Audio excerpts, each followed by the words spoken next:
Ted Lasso as a coach is like the perfect temperament. And I just think it's so ironic that now that you are a coach of your daughter's team, you went back to the Coach Campbell style of coaching, of intimidation. Just yelling at her. Ted Lasso. Get your Get on the line, ladies. Just because you're 8 years old doesn't mean you gotta act like it. For God's sakes.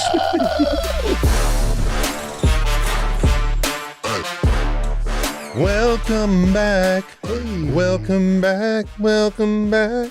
Welcome back to New Heights, ladies and gentlemen, a Wondery show produced by Wave Sports and Entertainment and brought to you by Audible. Listen to what I gotta say.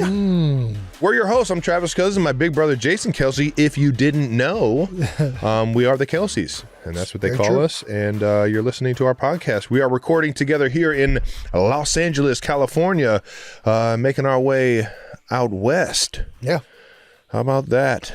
Pretty nice. Two Clevelanders making the way out west to the show. We're big time Hollywood. Officially out here for a small amount of time. Yes, and we're going to enjoy it. Yeah. Subscribe on YouTube, Wondery Plus, or wherever you get your podcast, and follow the show on social media at New Heights Show with 1S. Jason, let the people know what a special episode we have coming up. Well, we're back, and we have an incredible episode for you guys. That's right. We are bringing you this episode on Friday because we just couldn't wait to get it to you. That's right. We got a treat for you. Guest conversation was just too good. Get ready for Mr. Jason Sudeikis. Oh, baby. Man, I'm fired up about this. Dude, the best. We're going to get into it right now. Gear up. How long do we chat for the what? Well, I mean, we're all good. How much time do you have?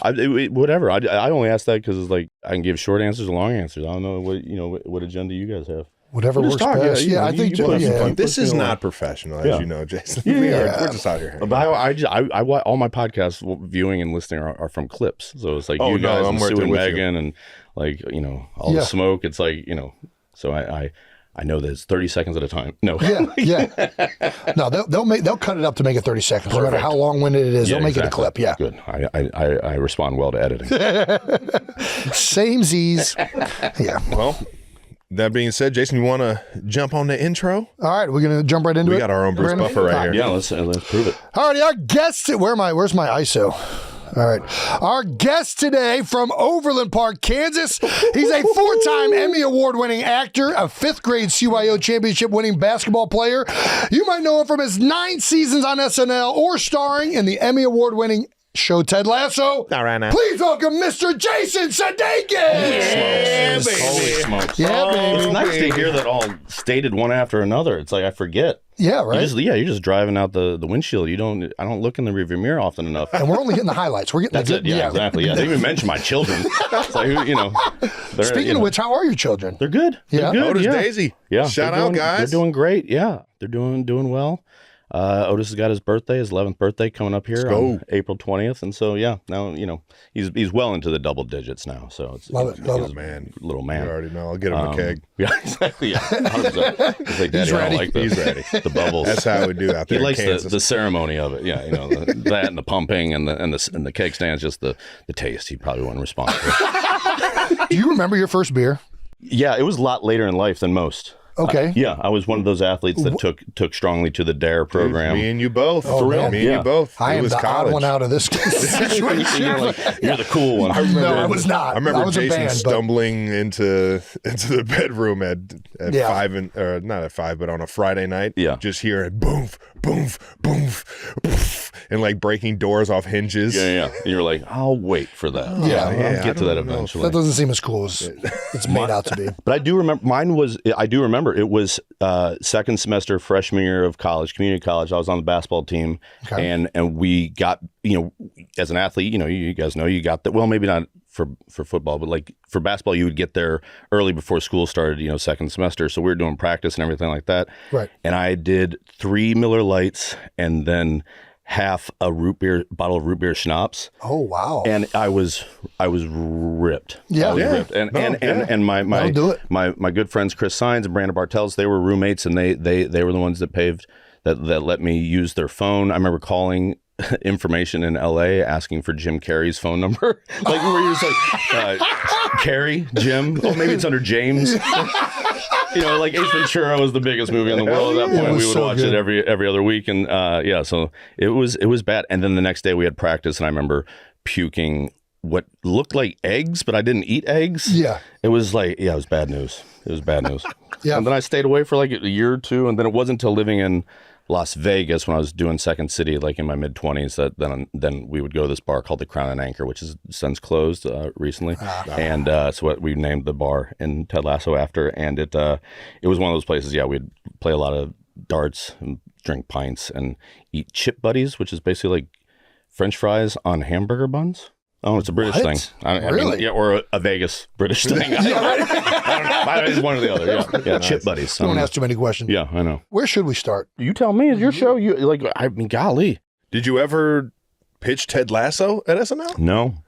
No. So can you kind of give us the backstory? Because I think I know a little something. I got a good friend in KC who married a girl that I think her father was maybe a gym teacher. Oh, I had a basketball coach. Was it the basketball Donnie coach? Campbell, yeah. Donnie Campbell. I mean, the coach character itself was styled after Mike Ditka. We did these it was in 2013. It was the summer of NBC Sports had the Premier League that they're going to be showing on NBC. So they're like, okay, we want to do an ad campaign, and they had this advertising company called Brooklyn Brothers, which was actually two British guys, and they had like 5 different ideas for different promos, and one of them was an American football coach coaching soccer. Yeah. They were modeling it after a coach character that I had played on SNL, which was much more of a yelling type, he was a football coach. Yeah. He had a mustache, but he was a yeller and screamer, like a Bobby Knight type thing, like probably, went to West Point kind of throwing chairs. Yeah, exactly. 100% like that. Intimidation. Intimidation versus motivation. Right. Yeah. And it's my kind of coach. And so then I was like, it'd be more fun to play like a little bit, softer version of it. And so that's where the voice sort of came out, which was just a way that I would talk when you're just sort of doing stuff with your friends and joking around and playing a certain type voice type coach. And it sounded a little bit like Bill Self, sounded a little bit like Roy Williams, sounded a little bit but it was just a voice that I just, it wasn't specifically after them. Oh, okay. The coach, my high school coach, a fellow named Donnie Campbell, was definitely a guy who he was definitely the guy that introduced me to John Wooden, who was like the patron saint of sort of the ethos for the Ted Lasso character, what he ended up being on the show, but also was really always had those fun kind of country fried phrases, and the one that I always remember that I always bring up is like, Sudeikis, you look more nervous than a long-tailed cat, a room full of rocking chairs, and he's from like Lyons, Kansas, but he was like a badass football player. He played at K-State, was a quarterback, got drafted after Warren Moon, by the Oilers, so he never saw an ounce of playing time. But like a big dude, and when he definitely, and I think he'd own up on this, and I deserved it at the time, but he was definitely more of a screamer. Like I got the brunt of Coach Campbell, and rightfully so. He would holler at me quite a lot because I was a flashy, fancy kind of passer. Pistol Pete, that was more my vibe, and he was more of a Norman Dale. You got 5 crisp passes before we shoot, and, what's all that fancy shit over there, Sudeikis? 100%. Snakes, what are you doing? Like all that. Then when we did the commercial in 2013, he was a little bit more of a knucklehead, and then then it did well. People liked the commercial, comedy people liked it, soccer people liked it, football people liked it. A favorite quote that Brennan and I heard like a couple years after that was like a British guy come up to, "Oh, I love those commercials. You got everything wrong perfectly." It's such a lovely way to say it. And we were flattered. Yeah. So then we wanted to do another one in 2014, and so we came to NBC Sports, and they're like, sure, but we don't have the budget to fly over to London. It's like, okay, great. So then it became, okay, well, this is kind of funny because the story is he got hired and fired in 3 days by the Tottenham Hotspurs in the first commercial. So the second one was like, instead of him being mad about it, he fell in love with London. He fell in love with soccer / football, and now he's just dedicated his life, and he bought a Mini Cooper, and he's waking up at the butt crack of dawn to watch Premier League over here in the States and all that kind of stuff. But it unlocked this sort of like childlike enthusiasm for him. And he started coaching a little girl soccer team and whatnot. And so then that was 2014. Then 2015, Brennan and Joe and I hung out you were talking about like, what else could we do? Do we do another commercial? Is there more there? Is there like a movie? And we just sat down and just started writing in 1 week's time, like in 3 days, like 6 different ideas for episodes. We, wrote a pilot script, and then it just sat there for like 2-3 years. My ex and I, Olivia, we had a couple kids. Joe, who's one of the co-creators of the show, co-created a show called Detroiters with Tim Robinson and Sam Richardson and their friend Zach Cannon. And then Brendan was, writing plays and acting and all sorts of stuff. And then Bill Lawrence, who had created like Cougar Town and Scrubs and whatnot, had an idea for a show that he thought maybe I could, would be interested in. That one didn't quite work out, but we hit it off. And he's like, well, if you have any other ideas, let me know. And I was like, well, we got this. We had like this stack of papers. I was like, check this out. See, is this anything? But again, towards what I was saying earlier, no parent, you're going to want to check that. It was like, is this anything? Like literally, I don't know. And I always put that phrase that I always heard about. I was typing last night. I just want to check out this. But did you think that it was something? No, I mean, I knew it was fun. No, not. I mean, I knew it was something that we had fun doing. I knew it was something I was excited about, but it wasn't like. I assume more times than not, when it's something. Yes. Right? Yeah, but not to the point, not to the level it became. What it is. Yeah, just, no way, Jose. There's no way to know that. Yeah. But it was at least, I wasn't embarrassed. I was giving it to a guy who could, it was like a stalled car. And I was like, do you have gas for this tank? And he certainly did. And he read it on the flight back, and he's like, oh, there's definitely something there. He was 100% into it. And so then it was like the long process of making it, of like, trying to pitch it to networks and streaming sites, trying to, write a pilot, then writing it, then shooting it, then editing it, and then released it to the masses. August 2020, and then it just took off in a way that never in a million years would any of us thought. I mean, I have a decent imagination. I couldn't have imagined that at all. And as Ted Lasso fans, man, thank you, because that shit is gold. I appreciate it. Have you had Absolute professional gold. athletes or just athletes in general come up and talk to you about how much they appreciate watching the show? Yeah. And like I really do think like Ted Lasso as a coach is like the perfect temperament as a coach. Yeah.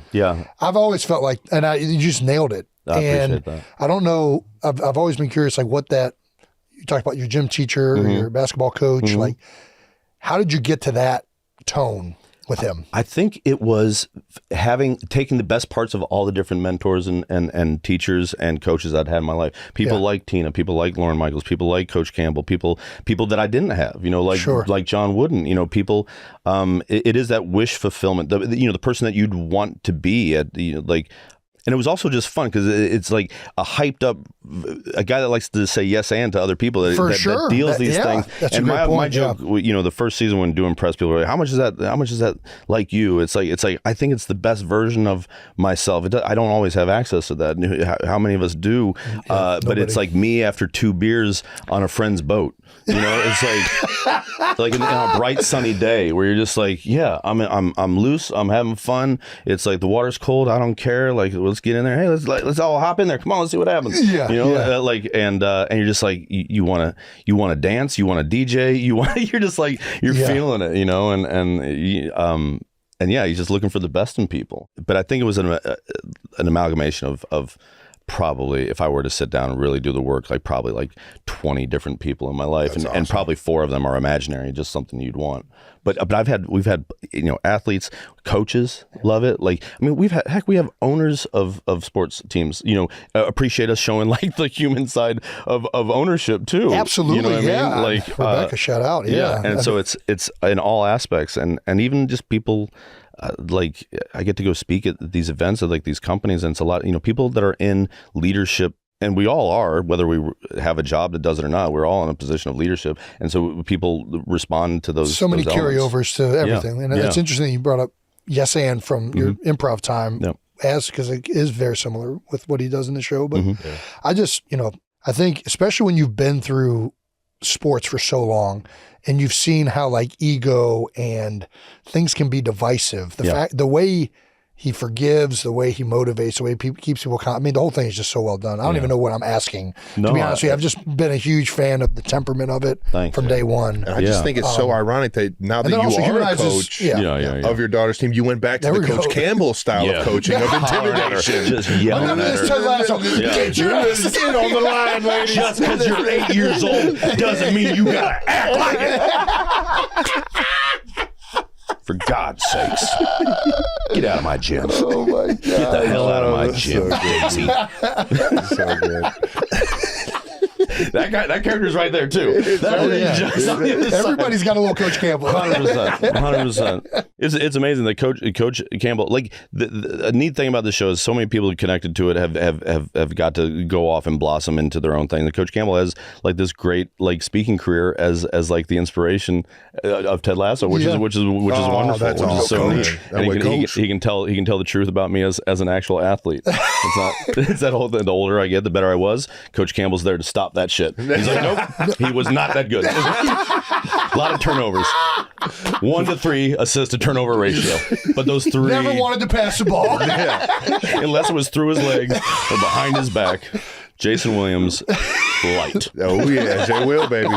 No, I appreciate it. It's neat having people from, especially from the soccer world, because that's any of these are gatekeeper communities, and the way that the football community embraced us, because they didn't know, they thought we were going to be mocking it or 100%, something. Like, and why wouldn't we? Americans coming over there, and yet impossible to do when you have someone like Brendan Hunt, who's like the football soul of that. He loves that sport. He comes about his love for it. Honestly, he was a Chicago boy who made fun of the scores and like 90 minutes of nothing, and then was working in Amsterdam and fell in love with the sport and loves it to his core, and that permeates throughout the show, and we try to honor that versus being parasitic towards it, because it's the only way I think that the character would want to be. It sort of permeates from that ethos, like which is really, really, really special and really neat. Awesome. Well, is there season 4? Is it in the works? Is it? Are we allowed I don't know what I'm allowed to ask on. You can tell us to fuck off. Yeah. No, you're gonna. That's what we're writing. We're writing season 4 now. Yeah. That's the official word. Yeah. No, Ted's coaching. Yeah, they're a women's team. So that's happening. Women's team. Yeah. That's what. There you go. Back? Is he coming back to the States, or am I asking too many questions? He was back in the States. That's too many questions. But all right. We'll leave it at that. And it's only because I don't know. Only 10 minutes. Answers. We're just writing it now. There's a paper. There's a paper with ink on it. We won't ask too many more questions. No, but that's what we've been up to. I'm very excited to hear that. It felt like there needed to be more, to be honest with you. That's nice. And it's. I know there's that. Whenever you're writing something, I'm sure there's always like, at what point are we done with this, and at what point do we keep going? Yeah.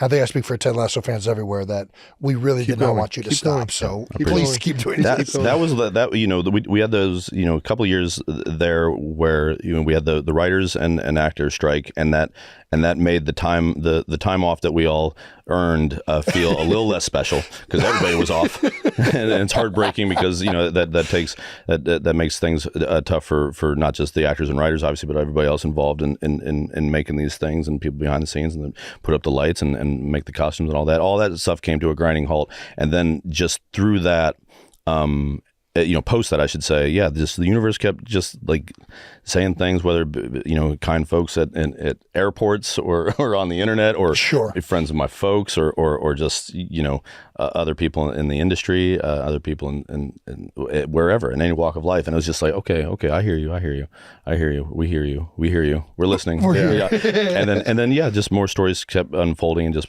popping up in our heads. And so that's where we're just exploring all that now, and it's exciting. I mean, it's daunting, because we told the story we wanted to tell, and but there's more there, and it is a neat group of people to work with. It's a wonderful group of people and characters to write around and for, and there's so many likable characters. Everybody plays their parts so fucking perfect. It's such a great group.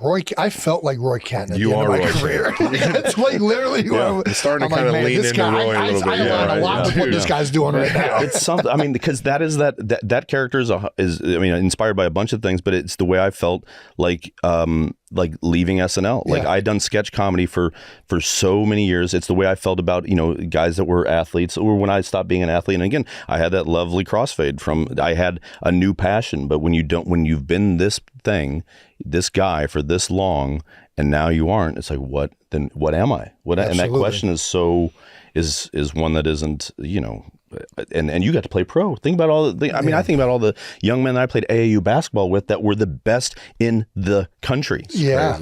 And then they're not. And it's like, and there's nothing set up on the other side to deal with that drop off. Right. That when I look at these young men, like it's scary. And you think about all the people that may have, used them on the way up, and they're not there to help as much as you would hope. And so, no question. Yeah. So, someone like Brett and I used to say that there's a version of Roy Kent that may have, gone the way of the dark side had Ted Lasso not coming in his life. You know what I mean? Yeah. Absolutely. It's I'm getting goosebumps. It's right the truth, now, man. It is. It's the truth. It is. And it's and, it's real. That shit's real. So I appreciate you feeling that way about it. 'Cause that's the way I feel. That's the way I felt about him too. And it's like, and I certainly know it's the way that Brett embodied him and connected to him on the writing side, and threw him his hat in the ring to audition for you. You're just like, yeah, that's it, dude. You got it. Iconic. like holy smokes, so neat.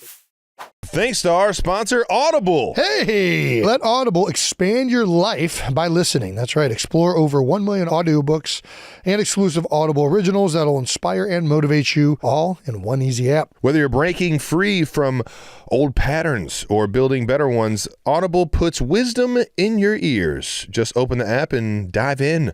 With thousands of titles covering every goal and interest, your next listen is at your fingertips. Like the Let Them Theory by Mel Robbins, or 10% Happier by Dan Harris. I'll take 10% happier. I'll take 1,000% happier. I'm going to one up Dan Harris. Yeah. I'm going to 10-fold up. I'm going to go 10,000% happier. I'm going to 100 times him. I'm going to 1,000,000% happier. Yeah. Get advice and insight from leading professionals and experts on health, relationships, career, finance, investing, so much more. There's so much opportunity to learn and more to imagine when you listen. Start listening today when you sign up for a free 30-day trial at audible.com/newheights. Thanks to our partner, Suave Men. What can you really get for $3 these days? Think about it. $3 might get you a soda or some gum. Yeah. Sure, a fresh breath is nice, but that gum's going to lose its flavor. Well, we've got good news. Suave Men has new men's deodorant that keeps you fresh through double workouts, crazy days, whatever life throws at you, all for just $3. No crazy priced beard oil or eyebrow cream, just quality that straight up works. We're not talking basic scents here. Suave Men new deodorants have scents like Ocean Charge, Active Sport, and Stress Relief. Oh, I need some of that. They've got you covered for 48 hours of sweat protection with legit fragrances that smell amazing. Smelling good all day for just $3 is a game changer. These days, you can barely get anything for that price. Very true. So why drop more cash when $3 gets you exactly what you need? Cut the bullshit out of your routine. All right, cut it out. With new Suave Men deodorants, they are available at retailers nationwide. I want to hear about Second City in Vegas, man. So, okay, yeah. How did you end up going into Second City? Did you always know after like your hoop dreams and everything? Was it? It was really kind of nuts. I went from. There's a thing in Kansas City called Comedy Sports. Have you heard of that at all? No. It's still around, and it's basically like short form improv, kind of like that TV show Whose Line Is It Anyway? Yeah. So that's something you would go to after homecoming. You go to the dance, and then again, not drinking. We'd go see Comedy Sports because it was a family show, and like there was no swearing or anything like that. Yeah. So I did that in KC for a while. Took classes like junior year and of high school, and then senior year, and then I was playing basketball, like I said, down at this Fort Scott Community College. I was driving home every weekend to go watch shows or do shows, and my crossfade from sports to comedy was Comedy Sports. This thing called Comedy Sports, which is pretty great. Yeah. And so it was that, and all the silliness that you do as a kid that gets you in trouble in class, that have you running suicides in practice. Right. We're now being applauded and lauded. Well so done. I was like, okay, this is good. This is good. And it was improv, so there's no homework. He didn't have to memorize it. He was like, it's the best art form for talented, lazy people, which I still aim to be. Both talented, lazy, I got down. And so then it was like, okay, well, where do you go from here? And it was like, well, you moved to Chicago. And so me and a couple buddies from Comedy Sports, we moved to Chicago, and we did that for 3 years, like basically from 97 to the second three-peat for the Bulls. Such a good year. 97, 98. To live in Chicago, that had to be insane. It's incredible. It was incredible, and you're around that, and you're again, just eating like hell, and taking $5, finding the ATM that allows you to take $5 out, which was right down the street from Wrigleyville or Wrigley Field, so I could go to Taco Bell around the corner because that's all you could afford. And you just figure those little life hacks out. And then while there, I auditioned for a couple things, one of which was a theater company, an improv theater show in Amsterdam called Boom Chicago. So then I ended up going over there for a few months. And while there, this is in 2000, Second City's like, hey, we're going to open up a second city in Las Vegas. Would you want to do that? I was like, sure. I was like, great. How long?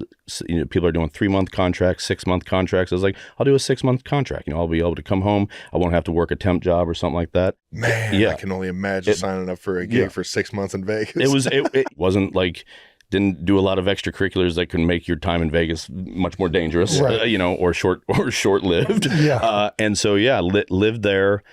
Did that, ended up staying 2 years, 9 months. And it was graduate school. Like, we did so many shows, all that, like Malcolm Gladwell theory of 10,000 hours. That's where it was. And you had to like earn it from the audience.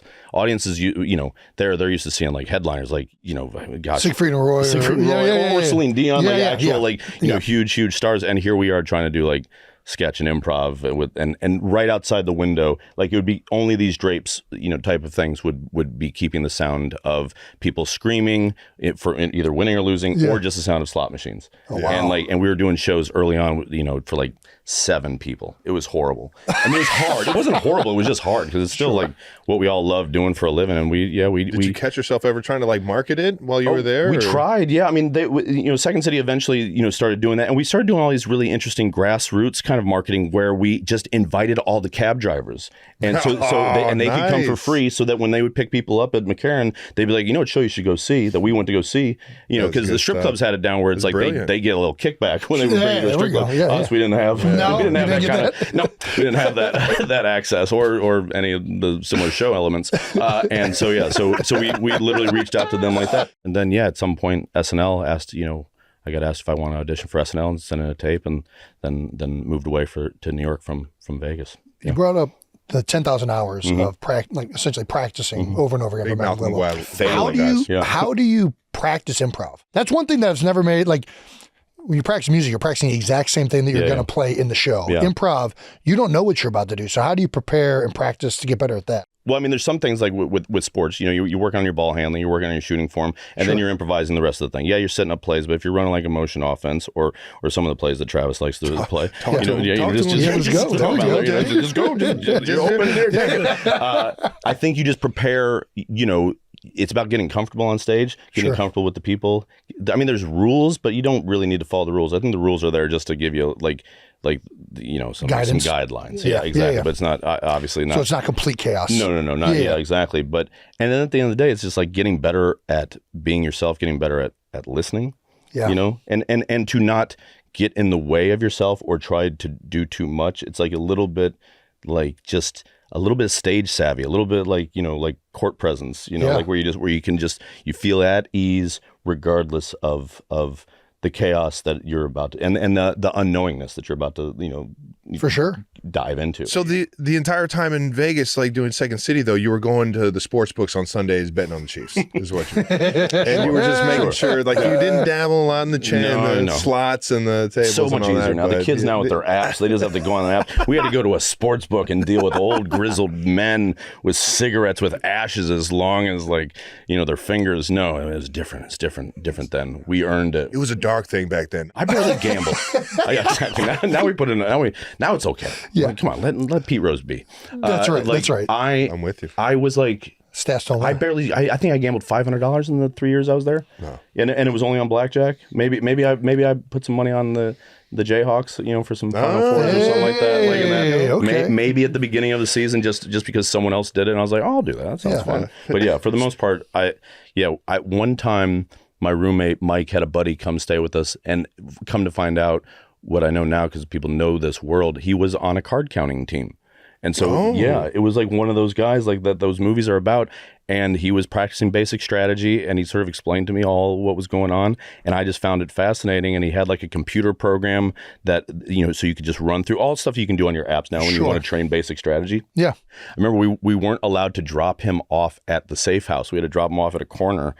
It was like a Durango and Twain. I remember it because it always sounded like a badass like 80s cops movie, like Tango and Cash, like Durango and Twain.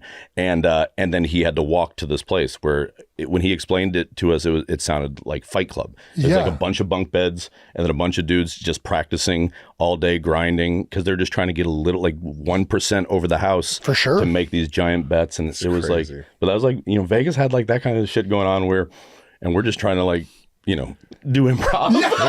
And there's this whole other side.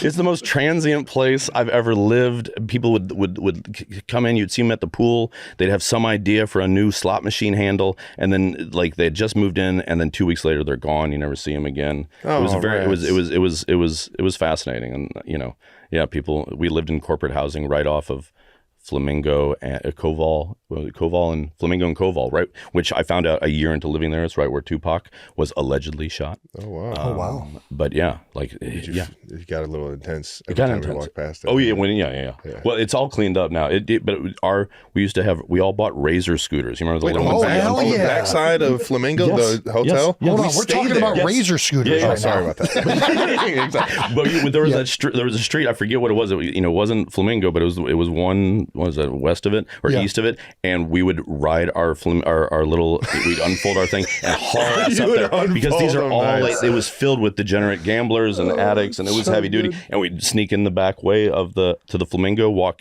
fold it up, walk in through the swimming pool area, and then sneak right in. Oh man, that's awesome. The Flamingo. Was there ever an end goal in mind? No. Yeah, no. You were just enjoying doing what you're doing. Yeah, I mean, the end goal at that point would have been 100% because we were being produced out of Chicago, and Chicago is like the homeland for Second City. That's where it started back in 1959. Would have been to do one of the resident stages there. So that would have been, I was doing a resident stage, but it was in Las Vegas, but to do either the ETC or the main stage. So to go back and to do as good of a job as you can where you're doing your thing, and then have them say, "Hey, we want you to come back and do a show in Chicago." Would have been the end goal. It's like, wow, right in front. I made it back. Yeah, 100%. Yeah. And you used to go to the Second City shows in Chicago all the time. Yeah. So did you ever see the legends pull up? Or? Yeah. I mean, like when I first moved to Chicago in September of '97, Tina Fey was still on stage. Rachel Dratch was on stage. Horatio Sands was in the ETC. I mean, I saw all those guys. Tina was just going to get hired to go write on SNL. But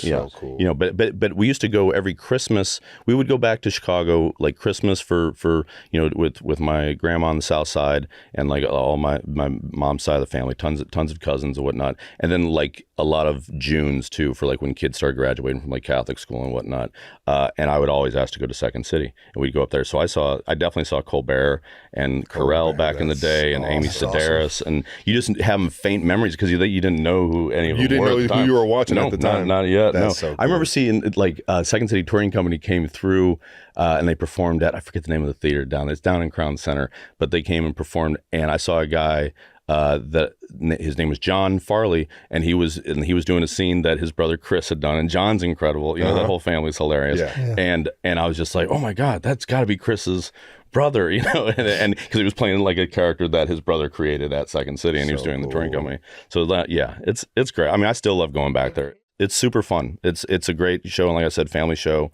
But that's where I took classes, just like over a summer. It was like 6 weeks, and one of my first improv teacher is a fellow named Corey Rittmaster, who's a Kansas City dude, and we talk. I talk to him more than family because we play Fortnite together. Nice. We're still in touch. Absolutely. You building it up? Really in touch. Like, I mean, taking on 98 other people on this island. I mean, I don't want to get into it too specific, but playing as Billie Eilish.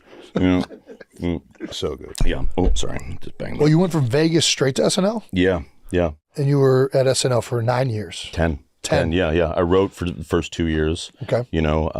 Which was awesome and scary because I'd only at that point really kind of realized how to write for myself. Now I'm being asked to write for other people, but I then got to learn the show, learn the staff, learn the script format. Like it felt like, to speak to, athletes, like it felt like being redshirted, and yet it was scary, but it also felt a little bit like I didn't get the job that I was hoping to get, but I got a job that allowed for so much more than I ever would have realized. And I started out hot. I got a couple sketches on right off the bat, writing for people, writing with other people.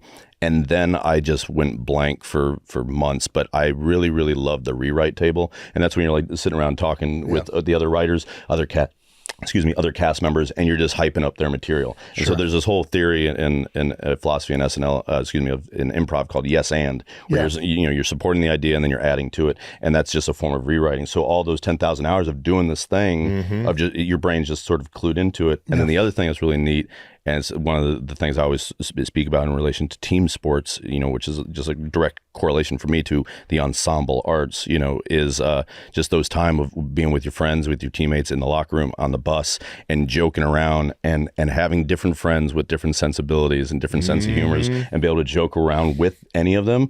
Then then to get paid for it at SNL is like you're doing. I was literally doing the same thing that I was doing with my friends, back in high school. Like after a win or a loss, driving from Lawrence, Kansas, getting our ass kicked by them, and then driving back to Overland Park, and that's 30 minutes of hell. Or I would say that's 10 minutes of hell, and then the last 20 minutes is fun. Exactly. Yeah. It was just silliness. I would say easily the thing I miss most about playing football is being in the locker room and being around the guys and like that camaraderie for sure. Yeah. So definitely can relate to that. And even to add on to that, growing up and how many sports we played, how many different, playing hockey, playing baseball, the hockey guys are completely different than the football guys, that are completely different than the basketball guys, or even the lacrosse guys. It's like the wrestlers are what do you do? They're nutcases. Nutcases. Yeah, I didn't do it. I was out on, once I saw Jason's pimple on his forehead pop on someone else's face. Wrestling in middle school, I was like, I'm good on wrestling. It's the weight, the yo-yo weight stuff. I still remember getting pinned one time. Kurt. This was my 7th grade year. So I was wrestling somebody older. Oh, okay. And the guy had his armpit in my face. Yeah. And the pungency of this guy's armpit will forever be embedded in my skull. I was just like, man, this is fucking gross. Remember what school puberty. You remember what school discovered was? Deodorant yet. Yeah. And he needed what school was it? Remember the school? This was actually a teammate. I didn't want to say. Okay. There you go. We were sparring. Yep. Hey, we'll leave it at that. Ended up being initials. a great football player. No, I would say the only other athletes that it's a good teammate right there, boys. Right. It's a good teammate. When I was at Fort Scott, we shared our gym with the rodeo team. There was the field house was half. That's just shit you don't get up in Cleveland, Ohio. You don't get a rodeo team. It was nuts. And these dudes were the skinniest, flattest butts dudes you've ever seen in your life. And they were so tough. We'd be in there with the trainer, how I jammed my finger. They'd come in, they just got their rib punctured by a bull's horn, and they're just tape it up so I can get back in there. And we're just okay. Crazy. You go through the laundry list of some of these rodeo professionals. The injury list of that is much bigger than NFL. Absolutely. Yeah. No, it was those guys, those men and women were so tough and so. I'll tell you what, man. Some of them started wearing hockey helmets. Yeah. I put on a hockey helmet before. Yeah. That shit ain't stopping nothing, dude. Are you kidding me? It's going to hurt still. No. You got to put on everything. Yeah. No, the Bulls, that's just another target for them. They want to. So back to the. Did you enjoy writing more or performing more? Or do you enjoy writing or performing more? Or are they They're both pretty two fun. different sides of the same coin? They're pretty fun. Both are fun. 100% objectively, writing is more difficult. It's exhausting. We're in the writing process now, and it's just I know it's not farming. I know it's not digging ditches. I know it's not teaching math to kids that don't want to be there. I know that very well, and yet it's so hard because you're just in your head the whole time, and you're just actively thinking and actively listening, and it's just a lot. And yet when it flows, it's really, really fun, and there is something just fun about talking to yourself and then typing it out and feeling a little bit like you have control over the universe, which we have no control over. And there is a little bit of that wish fulfillment. Yeah. But I love rewriting. I love seeing something in someone and trying to, like, you know, bring that out of them and encourage them to access it for themselves. Like that's a fun thing to do. But performing is great. I mean, it is. It's hard in a different way, but it's you know, it's mostly writing something else. There's nothing more daunting than a blank page. It's so scary. I don't even know where you start. Yeah, me neither. And I've done it for years. I don't think I'm good at it. You guys are already 2 steps ahead of me. I can't even read or write. So it's like, I don't know. I see a blank page. I'm like, that thing's probably going to stay blank. It's like, I can read that. Yeah, no, I got that. I can imagine everything, actually. Endless possibilities right there. I started getting more stuff on the show when I was able to write it and act in it. That was one of those things. You feel more comfortable writing for yourself at that point. At that point, yeah, 100%, yeah. Because then you just know what spin you want to put on that. Probably, that has to be kind of a lot of people's sweet spot, right? Yeah, that can do both at least. You know what I mean? And I had such a badass generation, my SNL generation. I'm so like. What a blessing to come in with that group of men and women, both behind the scenes, in front of the camera. Like, it was something else. And so, like, our cast could write their buns off. Like, I mean, it was neat. Like, and so everybody, it was scary though too, because you're kind of like, shit, you're all just jockeying for 30 minutes of airtime, you know, between, you know, when a host comes in, you got to share with the song, you got to share with update, you got to share with commercials, obviously, that's why it's there. And then and it's the funniest people. I never thought about that. It's really just about 30 minutes. If that, it may be 27. But I mean, it's nuts when you really, really think about it. Mm-hmm. And then on Tuesday night, when they're all writing and they're laughing, you know, when I was office mates with Bill Hader the first 5 years, and then Mike O'Brien the second 5 years. And my office was right next to a fellow named James Anderson, who's one of the best writers at SNL in SNL history, and he wrote a lot with Kristen Wiig. Okay. And when I'd hear those two laugh, and then sometimes Paula Pell would be in that office too, because James and Paula were dear old friends. There was a banger cooking. You were just like, oh no, what are they cooked up now? What's every little girl gonna be dressing up for next Halloween? It's like just like, what iconic, you know, silhouette is she going to create, and what voice you're going to put it to, and it's something else. Yeah. Did you have like that goat in the acting world that you like looked up to, that you aspire to be, or even somebody at SNL where you were like, oh shit, I'm finally in the same room as? Oh, for sure. I mean, there were people like that. I mean, like Tina was someone that I loved watching. Like her, and she did a lot of scenes with a fellow named Scott Adsit, who's one of my all-time favorite performers. They were like Second City legends, and he ended up playing Pete Hornberger on 30 Rock too. And he's still, like, when I watch him perform, he just knocks me out. I just think he's such a great actor. He's funny as well, but he's just really good actor, and he was really great at pantomime, which, you know, you do a lot at Second City so you don't have all the props and all that stuff. I'm gonna need you to tell me what pantomime is real quick. That's just miming. Just miming. Just miming. Okay, so you just, you know, brushing your teeth and all that kind of stuff. But he could. There's a scene that he does where he's running up a stairwell, like a stairwell like this, and it's just it looks like there's a stairwell there, and it just looks like a magic trick. You're like, there's nothing there. It's just incredible. Or chasing a car, you know, and he's just incredible. And he would make it all look so believable, but it was also very funny because he's making something out of nothing at the same time. But him and Tina would just do these really, really clever, really smart scenes, and so that was like, you know, so to have Tina Fey be like a hero. Then she becomes an icon. Then she becomes like a mentor. Then she becomes, you know, a friend. And then that's one of those weird journeys that still knocks me out. That's awesome. Man. But anytime anybody came back, like when Will Ferrell came back to host or to work with Tom Hanks, like those are the people that I loved. And, you know, and it was like, but growing up, you know, I was so lucky. We just rewatched at work. We just rewatched Hoosiers, you know, because of Gene Hackman passing, and like that was someone it's the greatest sports movie ever. It's amazing. It's so good. Still holds up. Yeah, still good. Bold statement, but I loved it. Yeah. What's that? It was a bold statement. You say greatest sports movie. It's not that bold statement. What are you going to put above Hoosiers? I mean, we were talking about Miracle last week, and that was a fucking Miracle's great. That happened. Like who? Well, I guess who. No, but I mean, it's fair enough. I'm not going down that road. Like I said, I'm not going to fight it. Yeah, exactly. Just bold statement. I'm trying to think of there's better. There's like other comedy movies that I like. Bull Durham was great. Major League. I love Waterboy. Major League. Yep. Major League, yeah. Oh. Angels in the Outfield. Yeah. Baseball. Sandlot is no joke. So good. So good. Still holds up. But yeah, getting to work with like when you meet those guys, like to me Tom Hanks, that's like shaking hands with the Statue of Liberty. I had the pleasure of just he was I always forget the Halloween character he does on SNL. Oh, David Pumpkins. Pumpkins. Yeah. I don't know why I never like associate him with the name David. I don't know why I never do that.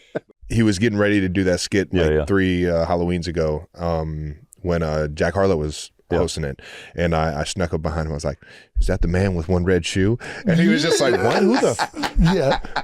Who's of all my movies? That's what you're referencing. That was like the first one I ever remembered. Well, it's like the opening.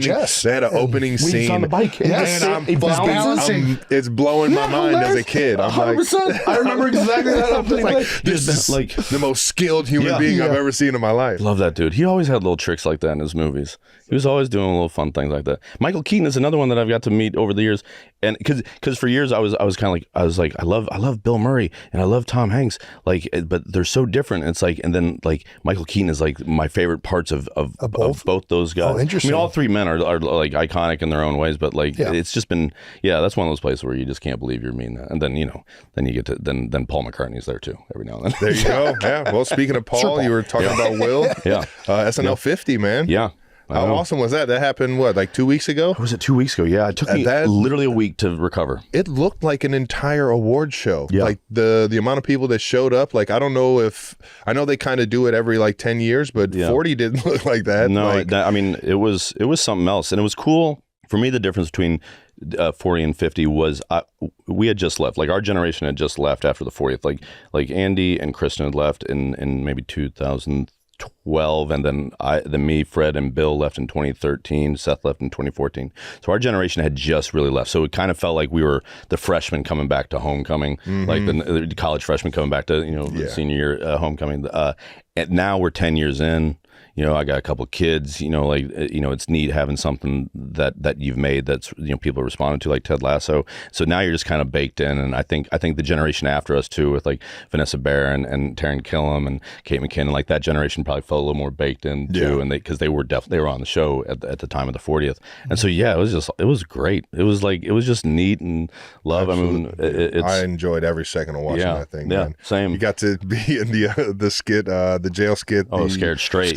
Straight. I took a photo of the good nights when you're saying goodbye there at the end of Will Ferrell and Eddie Murphy like saying hi to each other, and those are my two favorites from the show.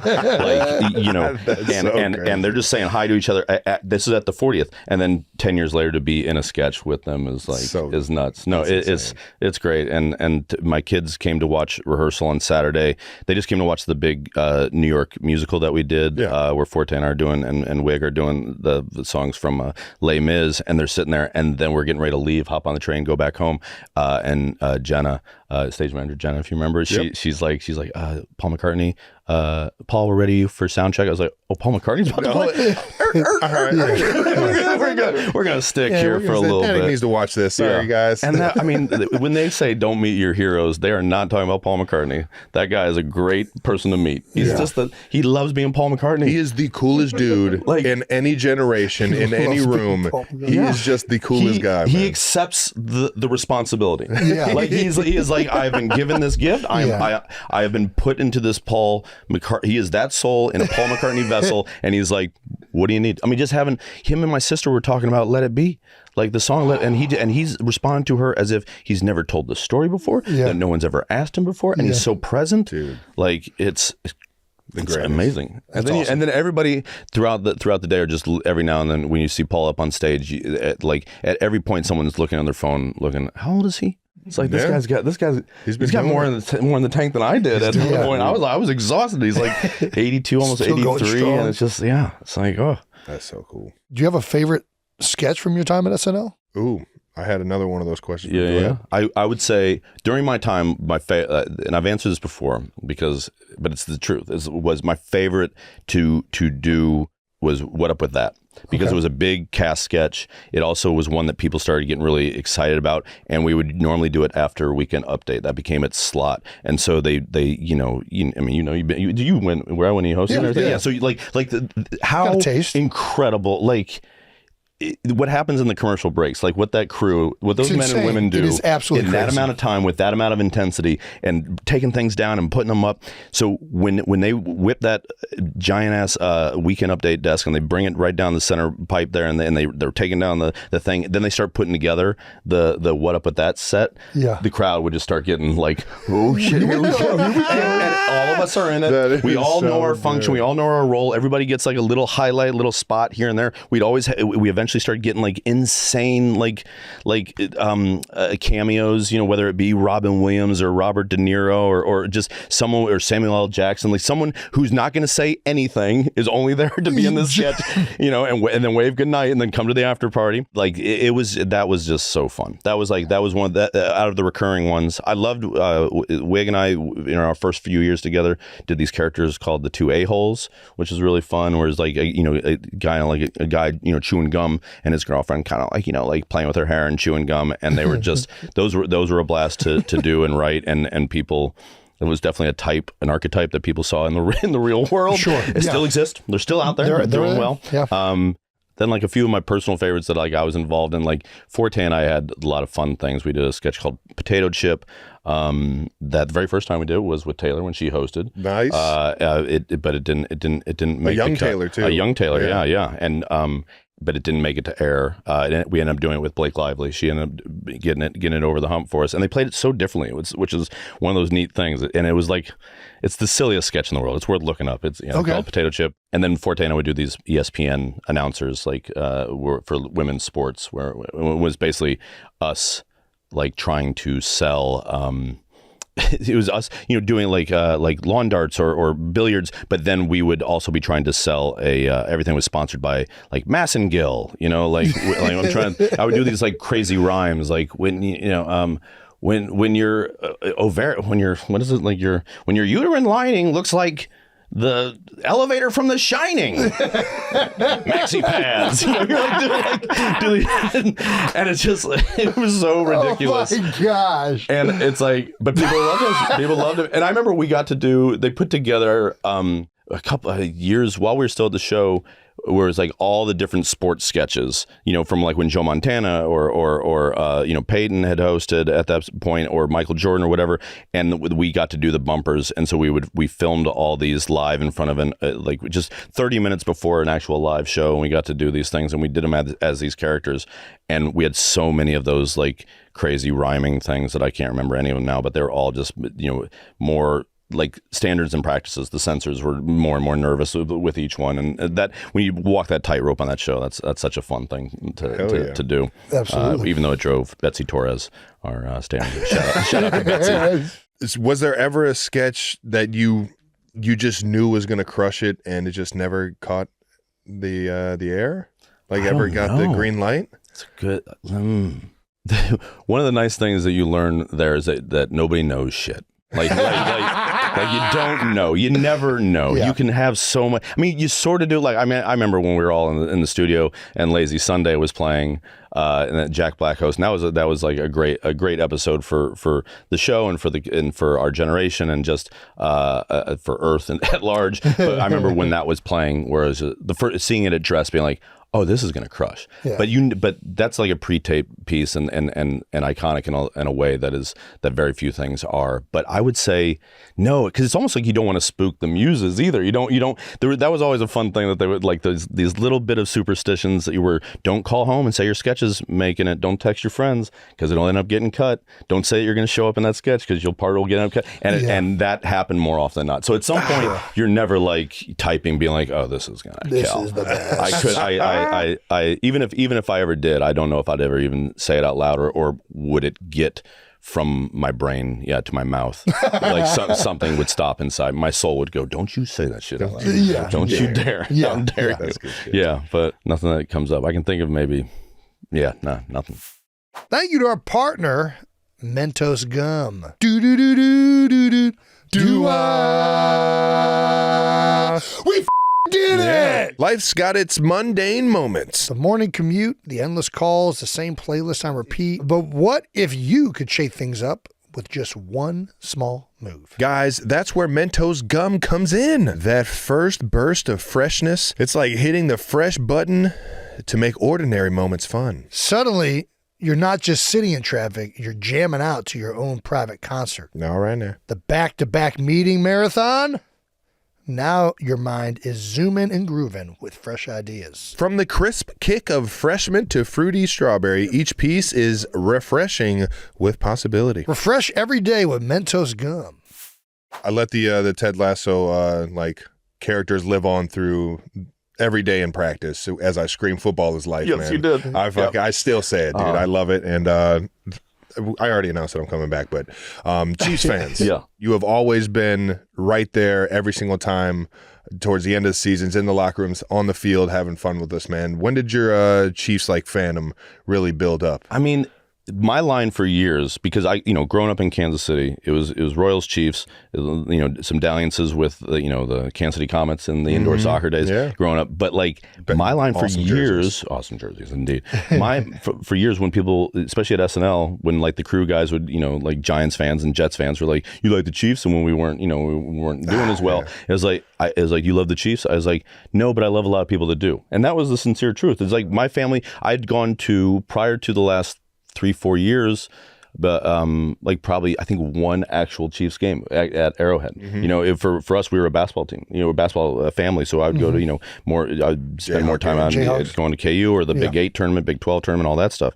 But then with having kids, obviously the success of the team, getting to know you and Patrick, through Big Slick and the charity stuff we do back home, then it becomes this personal thing. And then what's even more fun is when getting to play this fake coach, and then you have real coaches and real organizations that give you this beautiful treatment. We get to bring my good friends, who are those people that do love the Chiefs, like my friend Terry and his kids who you've met, my friend Billy and his children that you guys have been so kind to, and the Hunts let me roll deep. Where it's like, can I bring him plus 12? They're like, yeah. I was like, oh my gosh. Okay. I was like, well, that's it. Perfect. Yeah, exactly. Yeah. And it's just been a joy to watch. And it's just, so now Otis and Daisy, we're watching, every week and watching we watched. Yeah, sorry about that. That's all right. It's a better story. I laugh about it now, but it hurts inside still. Of course. Because it matters to you. I blame Jason. He had the voodoo doll next to him the entire time. So. I did. That did not work out well. Yeah. I got a voodoo doll on Bourbon Street. Oh, no kidding. Trying to get Travis's hands warm in the middle of the game with the voodoo doll. It was not. It backfired. Ice cold. My hands were ice cold. It might have been a doo-voo. Yeah, it was more doo-doo than voodoo. Voodoo doll. Oh well. That's all right. We'll be back better than ever. We got this. That's the story. I got you, brother. You drop down one, then you come back, and then you come back for one shining moment. There we go. That's the story I'd write. You can't just be winning all the time, That's Travis. What I mean. That's not interesting at all. Yeah. Nobody wants to watch 5 Super Bowls that you guys win. It fooled me because I definitely thought it'd be kind of fun. It'd be pretty amazing. It'd be pretty cool. I know there's no way to I only deal with this in the fake make-believe world, and I'm sitting between guys who have actually done it, and then one who just went through the hardest part of it. And it feels very surreal right now. I don't know how to joke about it with you. I don't know. I mean, it was so long ago. It was. I don't even. I'm really good. I'm really good at just cutting off my memory. Yeah. But are there dudes that are holding on to it? That are still are people still in the cave? You hold on to it forever. Yeah, I would. I still remember the one I lost, and one play I could have made a different call. You only fucking lost one, Jason. Yeah. Well, I lost to you too, so shut the. I don't need your sob story right now. See, this is what I'm talking about. Now we're reaching new heights. But you carry for some reason the losses, especially that loss in that game is something you always carry on with. You move on, you know what I mean? But just like anything, it's joke about everything. We lost with season 3 to the Bear. So we're kind of the same. Yeah, that's some bullshit too. Well, that's not. Come on, let's not do that. I know you want to play nice, but that is bullshit. Come on, you can't argue art. What'd you guys pay him? No, come on. How much money? You think they paid? Oh, I hadn't heard that. I'm kidding. God, can we cut that? You brought up Big Slick. I've never been to Big Slick, but I've heard a lot. Dude, I've seen a lot of that stuff. I do want to go there. I would love to be a part of it. Or, dude, it is go. I just want to go. Yeah. What is Thundergong? Thundergong, yeah. What the heck is that? Okay, so Big Slick is to help Children's Mercy Hospital. Yeah. We do that. That's a whole weekend. It's a blast. Unbelievable. It's a blast. And last year was $3 million raised. I think so. It keeps going up by the mill at this point. I know. It just blows it's scary. my mind. It's like being one of those high school teams that's they're 114-0. It's like awesome. I get so nervous. And it's like the money is cool and all, but what you guys do actually going to the hospital the day before and actually like being around the patients and everything. It's just amazing. It's lovely. Yeah, it really is. Such good support through the entire entertainment. Absolutely. And just the city turns out for it too. It's one of those neat things that we started ages ago. Yeah. Rob Riggle had this idea saying, "Hey, what if we do this?" And then he hooked me and Paul Rudd, and then we added Keckner a year later. Then we added Eric Stone Street, and now Heidi Gardner, all from Kansas City, all from the surrounding area. Awesome. Like it's really really neat. And so we have that's every usually in June. I think this year might be around May 31st, but around the beginning of June. And then Thundergong is a thing that me and my buddy Billy Brimmelcombe started. He runs this nonprofit called Steps of Faith, and we help buy amputees new arms and legs. My line is we help people buy arms and legs so they don't cost an arm and a leg, right? But yeah, I mean, a lot of people. I mean, it's funny, right? But it's also It's clean. You put it on a business card. People are like, I love it. Hey.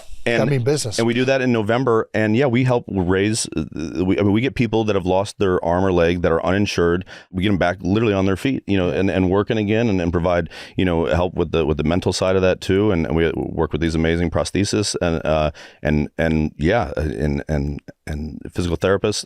And we can get legs people for like $500. So every time someone gives $500, that gets someone back. Literally, can walk back. Walk again. Yeah, and Billy, he comes about it honestly because he lost he's a drummer. He lost his left leg, got it amputated right above the knee back in 2005. I want to say when he was a touring musician, had no insurance, and so then we put together a comedy like rock show, like fundraiser, raised like $50,000 back in Kansas City. It was after my second year at SNL. We did some improv games. His bands, a couple of bands he was in, played, and we raised all this money, auctioning some like cue cards that Tina Fey had signed and various things, and that got him a leg for that much money. And he felt so like moved by it. He was like.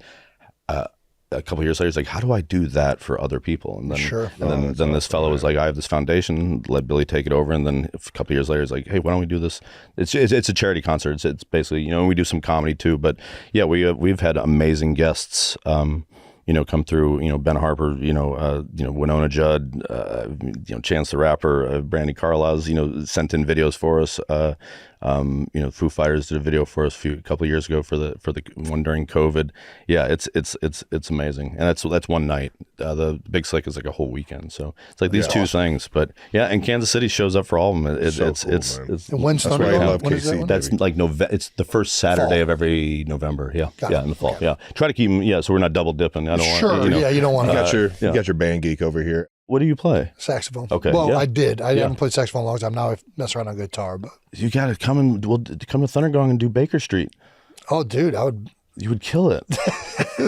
Like whatever, or like some Doobie Brothers. I would. I'd be into we got horn section. Little Mike McDonald. That's Billy and his wife Allie have this band called Summer Breeze. Have you ever seen them in KC? I don't think I have. I should. I'll make you aware of them. But they play all the time, and they're the house band, so they do all these yacht rock hits in Kansas City. But they can play everything. Like I remember first time Fred Armisen, who's a legit great musician and all his life.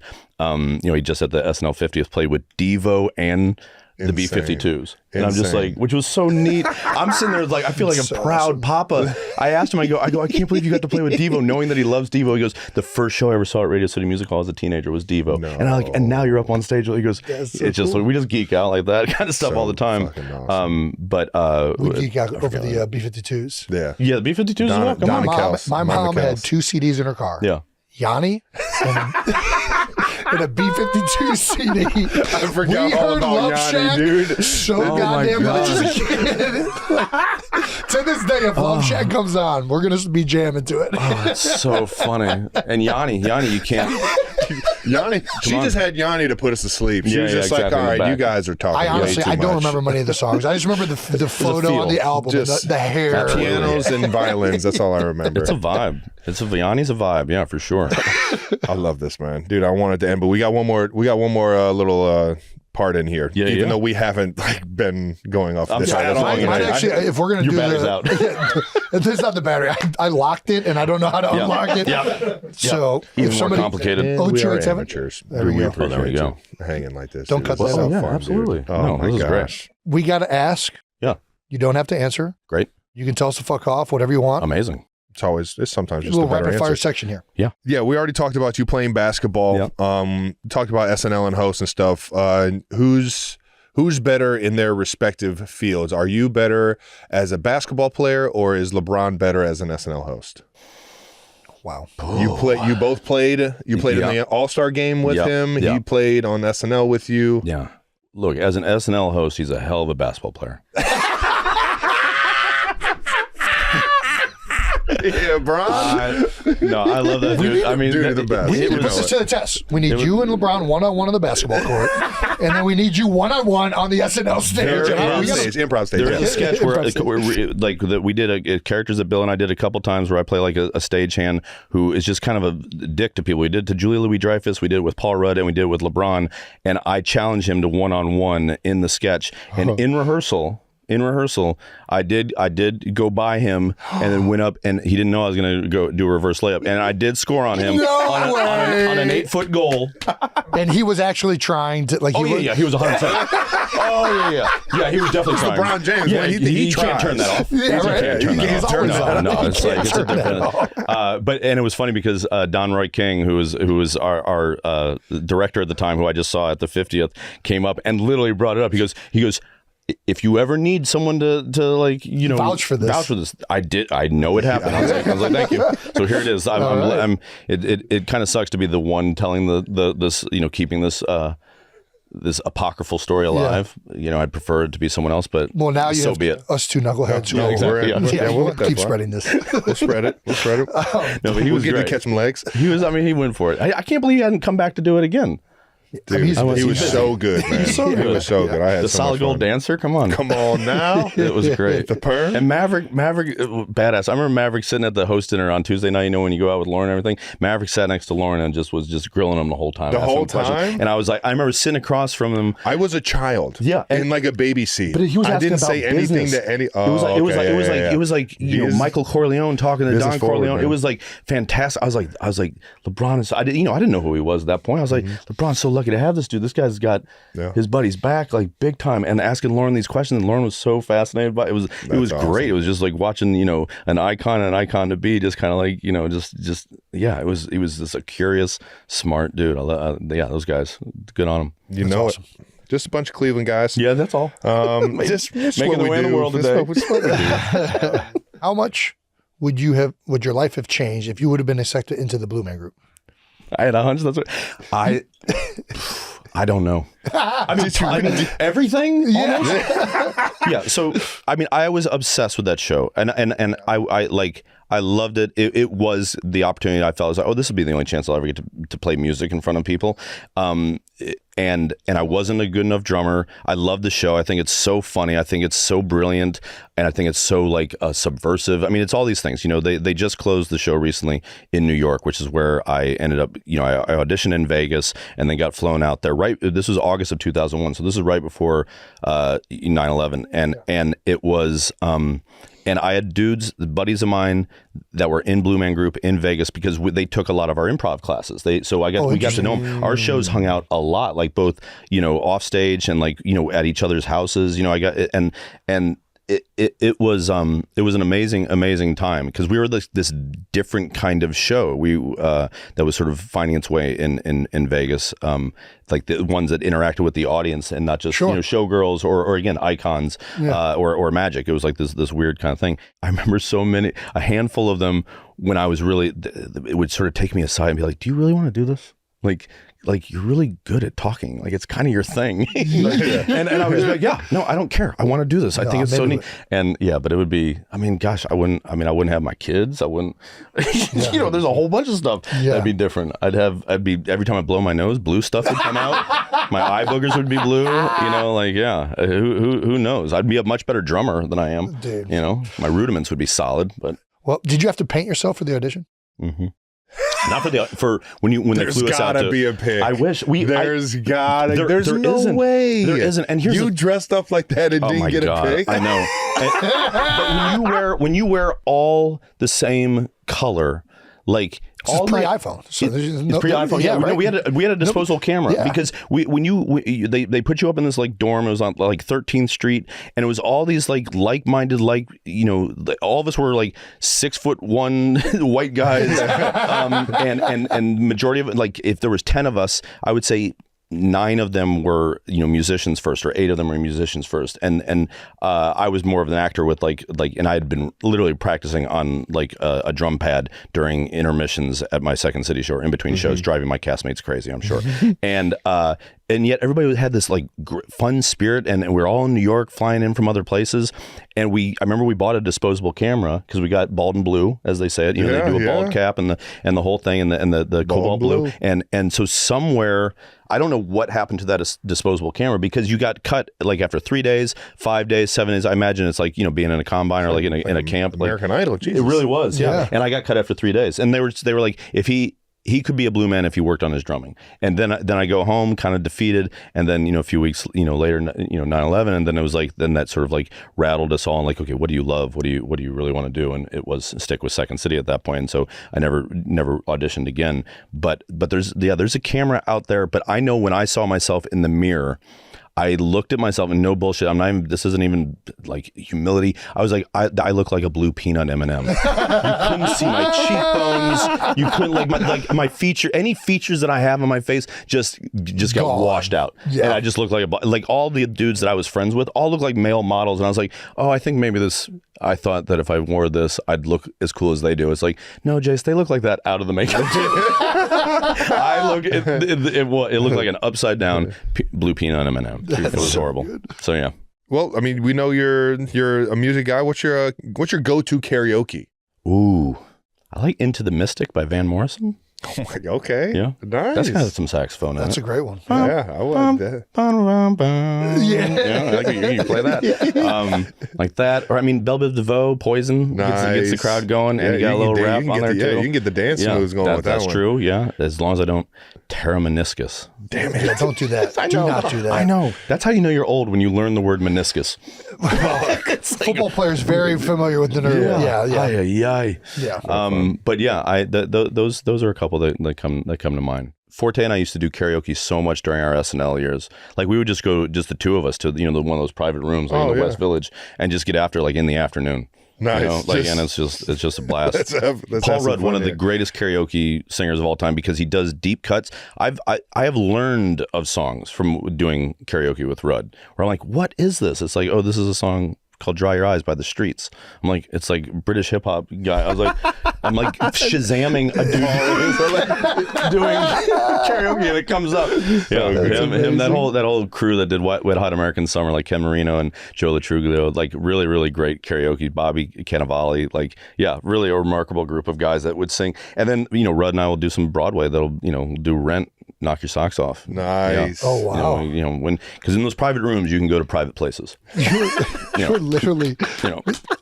Rent was another dude. This is just so good. Having so many flashbacks. All right. Great. Let them be flash forwards, bud. That's right. Right. All right. Last question. If you weren't an actor, what would you be doing? Oddly enough, I think I would probably want to coach basketball and teach acting. Nice. I think that'd be so neat to be a drama teacher, and it's kind of what I get to do as Ted Lasso. Yeah.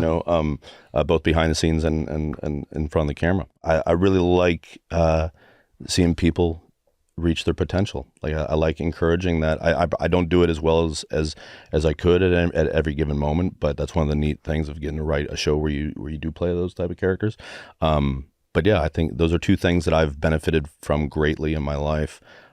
Both team sports and being around the arts, like growing up, my mom taking us to see everything, my dad playing all sorts of music in the car and just everything in between. But I would want to do some version of that. I mean, I guess I am kind of doing that with my kids to a certain degree. Right, and take them to go see plays and going to see basketball and sports and whatnot. But yeah, that would be it. What about you guys? What would you do?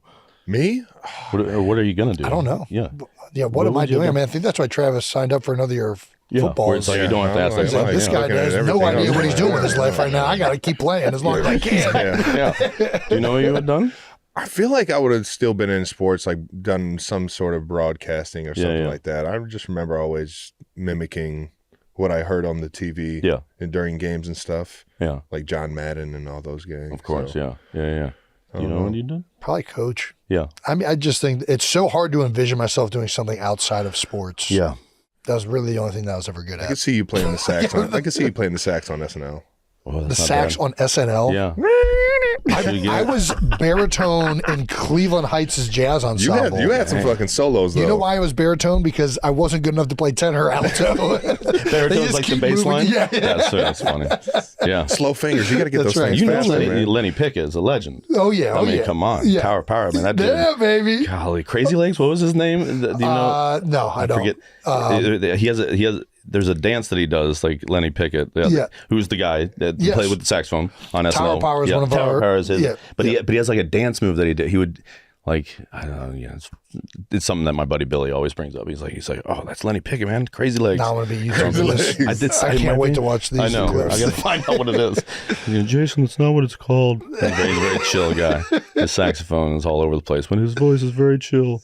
Lenny, legend. I love it, man. Dude, thanks for coming on, brother. Of course, man. You're the best, brother. It's been so great. Thank you for having me. Really, yes, absolutely. So appreciate you always showing up in KC too, man. We'll get back on the train, baby. Absolutely. We'll get back on the train. We will indeed. We will. This is what happens at the end of the second act, like this is when Woody and, Buzz Lightyear, they're away from each other. Then they come back together. Yes. That's the Chiefs and the trophy. Let's do it, baby. All right, now. Shout out to Jason Sudeikis. What a guy, man. Yeah. That was, God damn it, I loved every second of it. It's one of those where, like, you really don't even read the rundown. And I hate to say that to our producers because you guys do a lot of hard work and a lot of research. But don't do it, Brandon. My iPad was off. No, he's one of those guys where you just ask an interesting question. Like, how about the Blue Man Crew? Like, are you kidding me? Yeah, for sure. The Blue Man Crew, like his time in Vegas, his time at Second City. Riding a Razor scooter to the Flamingo every day. The thing I took away for sure is just how much he's valued all the people that he's been surrounded with. He's so grateful. It's the best. And it's just awesome. Just a Midwest, from people just a nice Midwest man. Yeah, for sure. That'll make him any better, man. No doubt. And he's on the Chiefs side, which is it's heartbreaking for me because I didn't make him proud. I think you did. One day I will. You did. No, man, Jason's the best. Basketball. You know what I'm talking about? You have no fucking clue. This guy's clueless, man. All right, and that wraps up another episode of New Heights, brought to you by Audible. You can listen to new episodes of New Heights early and ad-free right now by joining Wondery Plus in the Wondery app or on Apple Podcasts. New Heights, a Wondery show produced by Wave Sports and Entertainment and brought to you by Audible. Just like Jason said, listen to what I gotta say. Yeah. Follow the show on all social media at New Heights Show with 1S. Thanks to our production and crew for kind of doing some good stuff this time around. Yeah, no, and kind of just always. Thanks to you guys. Please delete anything that I will get canceled for. And to the 92%ers, hopefully you guys enjoyed both episodes this week, and we will see you guys next week. Appreciate you tuning in. Peace.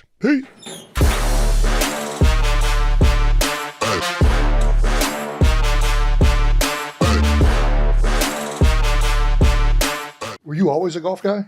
When did you get into the sport?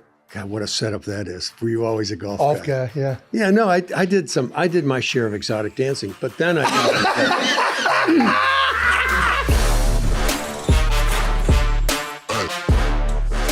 Welcome back to New Heights, ladies and gentlemen. A Wondery show produced by Wave Sports and Entertainment and brought to you by Google TV this time. How about it?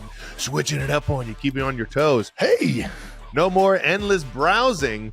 Google TV makes it easy to find what to watch. Thank How about God. that? I suck at finding things to watch. It is How many hours do you waste? Annoying thing. Just I will literally scrolling? get up. I'll get up off the TV. I'll just get up off the couch and be like, this is too much. I am done with this scrolling and this nonsense that's coming across my TV. Why are you force feeding me?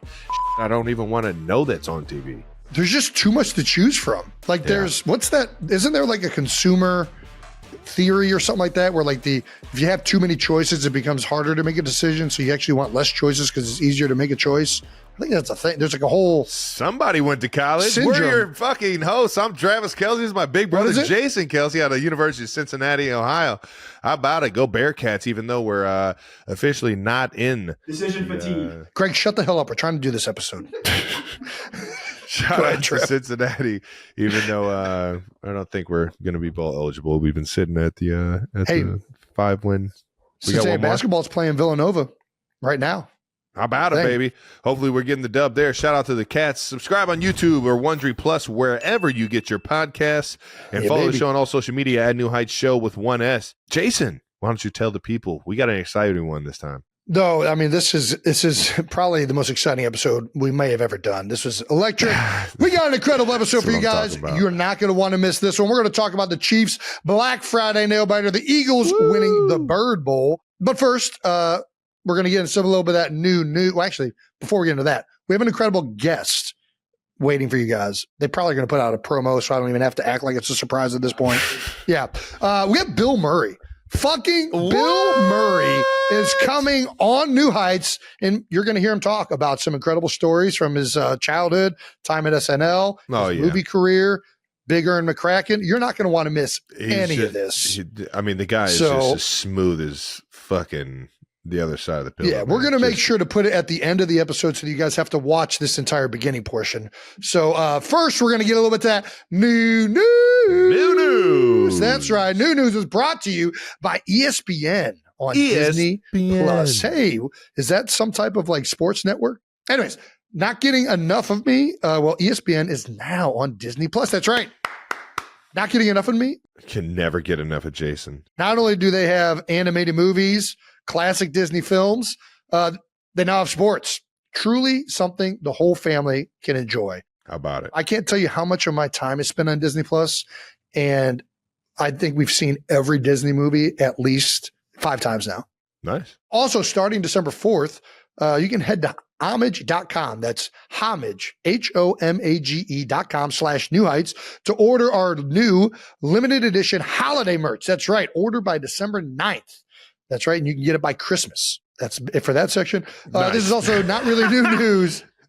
Not really new news, but we have received a demand about what our next film club movie should be by a celebrity mystery fan. Travis and I have not heard this.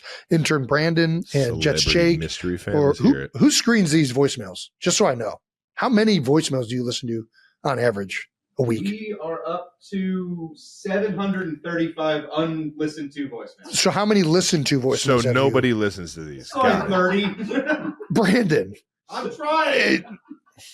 They won't stop calling. They text now too. For those of you that haven't heard, we have 730 unread voicemails, which is similar to probably what I have in my voicemail. Because who does voicemails anymore? Everybody texts. I don't listen to Just voicemails. do a voice memo. I don't want to fucking go into my voicemail box and fucking get some shit. But if you guys want to keep sending in your Heights hotline voicemails, I'm sure we'll eventually get to them. Intern Brandon will get to them before he dies, hopefully. All right. Let's get to this Brandon, one. can we hear this mystery one, please? Play this one. Hello. I'm just calling because I know that voice. I don't have a need for relationship advice. I can give you a relationship advice, Kylie. But what I do need is to nominate a movie for the next movie review. I think it's the holiday season, and that Love Actually is a tremendous movie. I'm going to be so mad. Love Actually? Come on, that Kai. you could really sit down with your significant others and enjoy. Love Actually. Because it's not like one of your significant others hasn't asked you to watch it multiple times and you said no every time, so this would be a great excuse to get you to watch it. Okay, I hope you take this into consideration. You guys are great. Love you. Bye. Love you too, Kai. All right. What, well, that was Kylie. That was Kylie. She did. I know that voice. I didn't. Yeah, I haven't heard her voice over the phone. So yeah, it's a little bit different. Love Actually, is that with Gerard Butler? Is that what that one is? No, we got Hugh Grant, Liam Neeson. Sorry, Liam Neeson. Is it like a Taken film? Not even close. No, I would have been in if it was like Taken. Oh, Mr. Bean. Mr. Bean. No way. I love Rowan that guy. Atkinson. Nice. I think we can both probably agree we're not doing Love Actually. Yeah, probably not. I'll do like a really good Christmas movie though. All right, we'll open it to a fan vote as always. Yeah, we'll do a fan vote. There's no favoritism played here, even for my own wife. Please submit your favorite holiday films. And just for the record, before millions of moronic people submit Die Hard, Die Hard is not a Christmas movie. We will not be doing Die Hard. But yeah, any other Christmas film which is in the spirit of Christmas or the holidays, doesn't have to be Christmas. I like 8 Crazy Nights, a great movie. We will review it, and we look forward to it. I did drop you one note. Did you drop me a note? Yeah. Oh, Kylie said she would come on if we did Love Actually. Does that change anything? I don't think it really changes how we feel about it. She has her own podcast now. She Yeah, can just like do what? Love Actually, right? Yeah, What does she need us to do Love Actually for? Kai, why don't you do Love Actually and then put it on Not Gonna Lie? There you go. How about I come on Not Gonna Lie, and we can do a movie review of Love Actually. Yeah, don't fucking torture me. Torture your husband. Travis is not a part of this. This is innocent not bystander fair, here, Kai. Don't fucking come for me. Well, you know Hugh Grant. It's not even going to hit the same. Dude, you guys are like best buds now. I'm not gonna lie though. You do tequila shots with Reggie. I've watched like 2 or 3 movies with Hugh in it since, and I fucking love all of them. He's just there's something about knowing the guy, man. Yeah, it makes you like it more. Yeah, I think so. Either that, so or should we do Love Actually? Now you're talking me into it. I never said we wouldn't enjoy the movie. I just said I don't want to review it. Okay, that's fair. Huh. Intern Brand is giving me a lot of side eye right now. Just do it. Just do what? Have Kylie on with the movie. I know what you're trying to do, Brandon. Yeah, everybody knows what he's doing. Right? Everyone knows what you're doing. How about this? I'm gonna offer a barter system. We'll do 2. We'll do a double movie review episode. So Brandon gets what he wants. We'll do Love Actually, and we'll do a fan, because I don't want to. I think the fans should have some say in this voting procedure. No, 100% for the film club. That's the whole point of this. That's the fucking point of it. Yeah. Yeah. We're gonna do Love Actually and another film that you guys will vote on and tell us which holiday film you guys would like us to review. Again, new news brought to you by ESPN on Disney Plus. Jason Kelce, ESPN. Did you actually think that the show was good? You were watching Monday night. You were giving me. Dude, I was fucking dying. I love getting texts mid. Yeah. I was dying. You were laughing with me though, right? Not at me, right? Fuck yeah. I mean, that's life is laughing at Jason Kelce, but you laugh with everyone when they laugh at you. So that's right. It's perfect. All righty, let's move on to maybe something that we can find some laughing with while we're doing it. And that's bold topics to wrap up week 13, which really, because of Bill, we're only going to get into the Chiefs and Eagles. We're not going to get into too much of the NFL landscape this week, because we're going to get right to the stuff that we think is going to be highly entertaining. But we will give you a little Chiefs recap. Travis, you faced off against the Raiders, and you guys snuck out the victory. It was tight. There was some end of game shenanigans, which I think all of Twitter was debating back and forth on what happened, and I don't think anybody really fully knows exactly what happened, but I know exactly what happened. What do you mean? All right. Well, the Chiefs won 19-17. We know that. Yeah. There was a end of game procedure. I guess we'll get right into that. It's not the start of this, but we'll just talk about it. End of game procedure. O'Connell receives the snap, doesn't know the snap is coming, fumble. There's a flag on the play. One official is running into the frame, clearly signaling false start, and the officials convene, decide to say it's illegal procedure, or snap infraction? How do they say it? No, it's illegal. What do you call it? It's like illegal formation. People are in motion, right? Illegal it was formation. Like that's what around, it is. right? It's not. It wasn't a false start. It's not like everyone got set and somebody jumped off sides. I agree. It was the entire team wasn't set, and because of that, the play then goes on, and the play doesn't stop right there on the snap like a false start would. So, yeah, for those of you that don't know, false start is not an accept or decline penalty. If there's a false start, the play never existed. It's blown dead right away. So this is why there's a controversy, because there is one official running on the field, one of the side judges, who is signaling false start. He's signaling the false start, which is this. That when they talked about it, they realized that it wasn't a false start. I agree. It's not a false start. The one way you could say it's a false start, though, the center never gets set. What? Like the center is set. His hand is on the ball. Yeah, but he's moving his head. All right. Now the center can't move his head? Because actually his head wasn't even moving. Never mind. I changed my mind. Dude, I retract. I thought he did like the little deal with his head. It is what it is, and I'm not pointing blame on anybody. You can't put that kind of call into the ref's hands. It is what it is, and I don't think you know what I mean? If you're the Raiders, you don't do it because we get all the calls. You just never want to be in position where you're relying on the refs to make a call, whether it's right call or wrong call, a call that takes the ball away from you or ruins your chances of winning. And it is what it is. You know, I've been in situations where I've put it in the ref's hands and I've come up, empty-handed like that as well. I agree. I think that's not a false start based on what I just saw. And they got the call right. But for those of you that don't know, O'Connell talked about this. Why did the snap happen in the first place? There's a little bit of miscommunication. The Raiders are on what we call silent count. Intern Brandon, could you bring up that clip again? Whenever you're ready, intern Brandon. Jesus Christ. We got to get some new interns. Come on, bud. There's a lot of stuff. So pause it right here. When the guard goes to tap the center. Pause it. So you see the guard look back and he taps the center. When you're on silent count, that tells the center, it's on the guard to tell the center when the quarterback is ready for the ball. Typically, the guard gets an indicator from the quarterback. What happens here is O'Connell is clapping his hands to try and get people lined up. When the quarterback claps his hands is another cue for most teams on silent count to the play clock is going down or there's an unguarded receiver, hurry up and snap the ball. So the guard thinks we're trying to go quickly. O'Connell's just trying to get people lined up.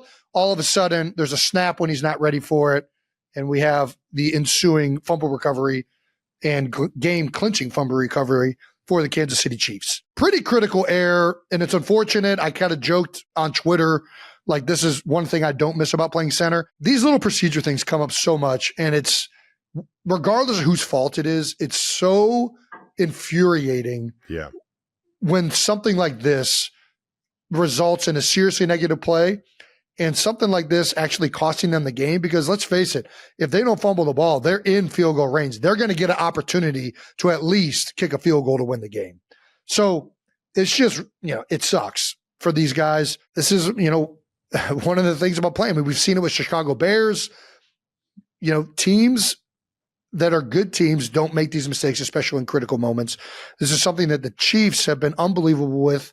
And is a big reason why you guys have only lost one game, is that you guys just are very, very smart in the most critical moments of it. You can't tell me that wasn't a good team, though. I hear you on that. Like you're saying the good teams find a way. That's something that, you just have to learn to live with and learn from. And it is what it is. Even great teams, slip up and have those mix-ups. I think they played us great all game. This dude Brock Bowers is having a fucking legendary season, and he really turned it up on us, especially in the second half and late in those last couple of drives, man. The guy seems unstoppable, man. I'm sitting here just watching every single snap of his, and he's finding ways to get open through. And everybody's there. Eyes are on him. Everybody's kind of like, oh, he's a rookie. And, everybody knows how good this guy is. He's a first-round draft pick. He's literally been one of the best, if not the best tight end in college football since he was a freshman. The guy is an absolute beast, both as a route runner with the ball in his hands and making plays for in the run game. And it's showing up each and every single week, man. And it gets me excited to watch, the tight ends, all the young tight ends in the league, and how much of an impact they all make on their team, man. And he's definitely at the forefront. But this team, I mean, he was they fun play to us watch, tough, for sure. man. They have, for whatever reason, their defense did have a good. They had a good understanding of what we were trying to do and how to stop us and how to slow us down or eliminate a lot of the big time plays that we had. And on top of that, keep us out of the end zone. That was the biggest thing for me was, and where I take a lot of pride is once we get in that red zone, man, I get a little hungrier. And right now I just, for whatever reason this year, I just can't find my way in the end zone. I'm just not on the same page as Pat. And it's, it can get frustrating. It can get fucking frustrating. That's for damn sure. I think the play you're talking about is that cover zero blitz where there was Pat more than just clearly, one play. Okay, all right. But that play, there's that one that where play clearly Pat thought you were going to continue unfortunate. on that path. You thought he was going to kind of throw it upfield for you, but I was just whatever. trying to that play specifically. It's cover zero. I'm thinking if I don't have it right now and the ball is still in Pat's hand, I need to do something else to get open for him. And gotcha. I just I went one way, he threw it the other. Yeah, the Raiders are a great team, especially defensively. I think Patrick Graham is that the defensive coordinator for the Raiders? Patrick Graham. I played against him a bunch in New York. Very smart guy. Like he always. I feel like when he knows you, in division games are difficult because there's a lot of familiarity. Yes, and I just think that he's just a very smart coordinator. The games that you're going to get, so the coaches start game planning those specific details and the scheme way in the offseason before the schedule's even released. You know exactly who you're playing in your division. Let's get really good at playing those guys, knowing that's 6 games that 6 games that we play right there. Yeah. Yep. It's over a quarter of the actual season. So it's like, let's get really good at those games. So you go into the offseason preparing for those teams specifically.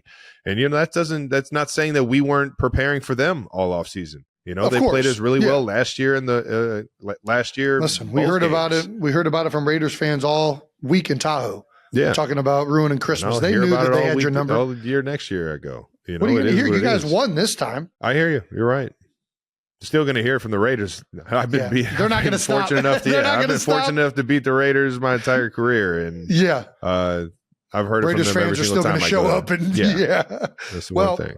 It's a good fan base for you. What is the feeling? Why are you guys able to close out these games? Like, do you have an explanation for everybody who's asking these same questions on every sports show where we just regurgitate the fact that you guys find a way to win? Is there something more to it? I don't know. You can call it luck. You can call it fortune. You can call it guys just playing their ass off until the last second is off that clock. And we know a lot of weird shit happens in this league. I think both sides of the ball do a great job of that is the coaches do a great job of making sure the players know how wacky things happen in this league, let alone in this game.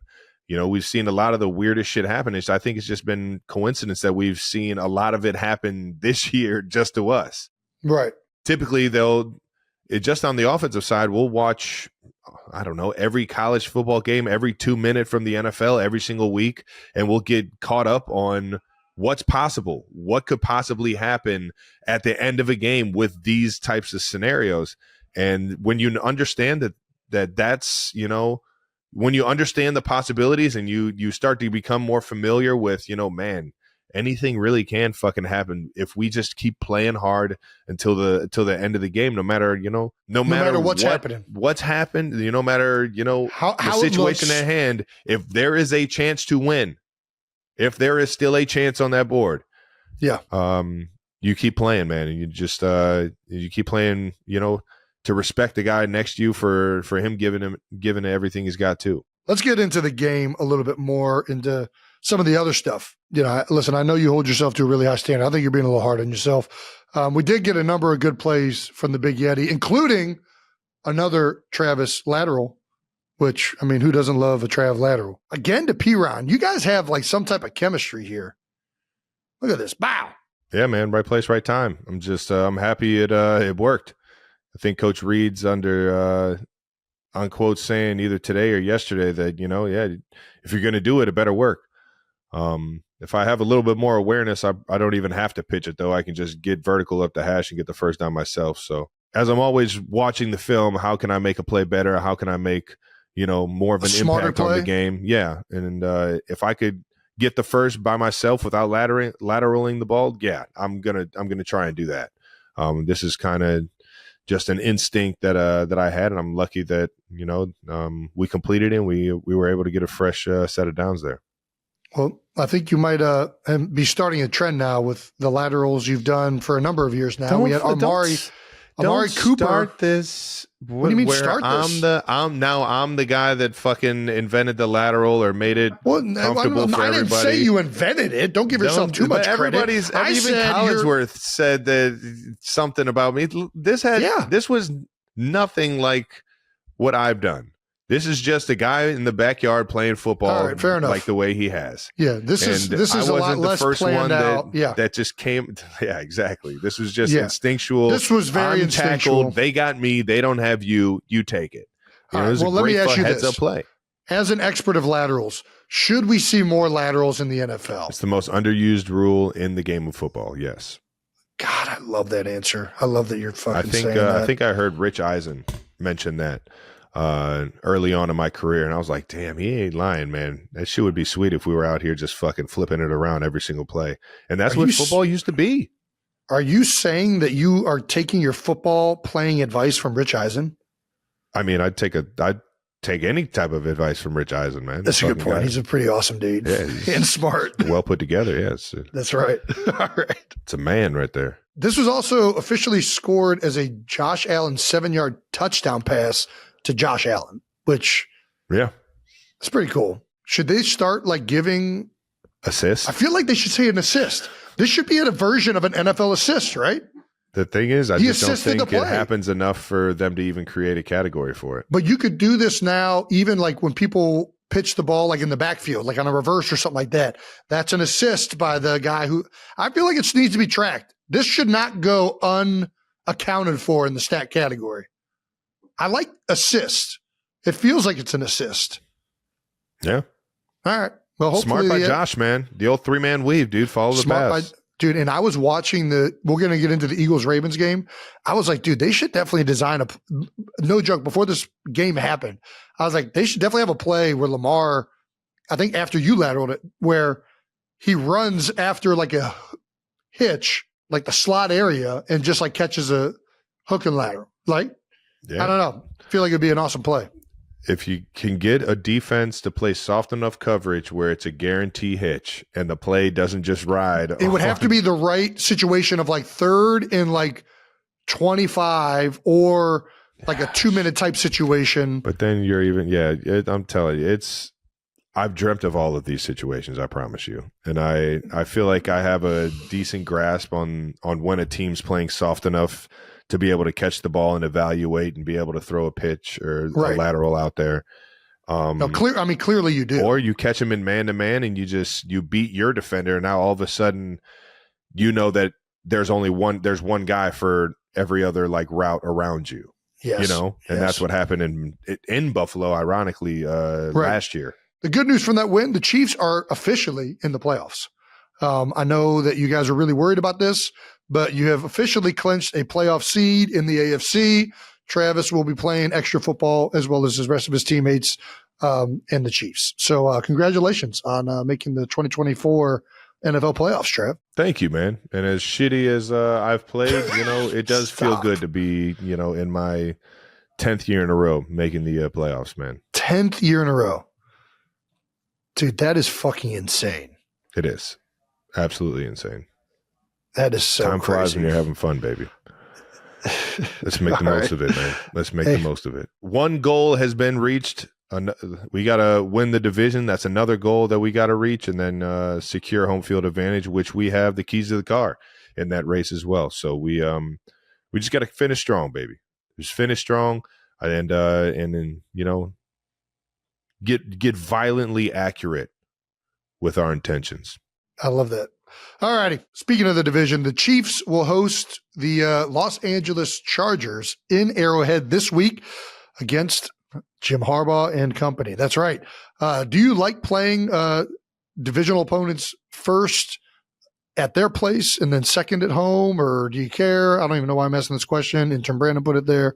No, I don't think it matters where we play them. I'll play them in a fucking CVS parking lot, man. I love the divisional games.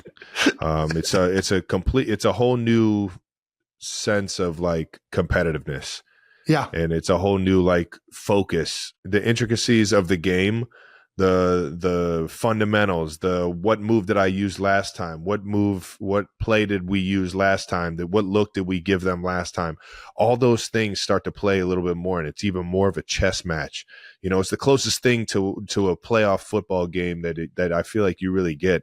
And when there's a playoff potential team in your division that you're playing, like the Chargers or like the Broncos that we have at the end of the year, it makes it even more of a I don't know, just like excitement. It's exciting to get ready for these games, man. And I mean, the Chargers they're a new team. They're a way more motivated and way more focused team than I thought they were in the past years. And sure enough, their quarterback's playing really fucking good right now, and that defense is got some absolute beasts that we got to be ready for. That's right. Yeah, Harbaugh has them playing much better. I mean, it's largely the same team, but they got a lot of confidence right now, and it's evident. And the quarterback is playing with that level. He is making some big-time throws. They're playing with some fucking heart, and I hadn't seen that in the Chargers in a long time.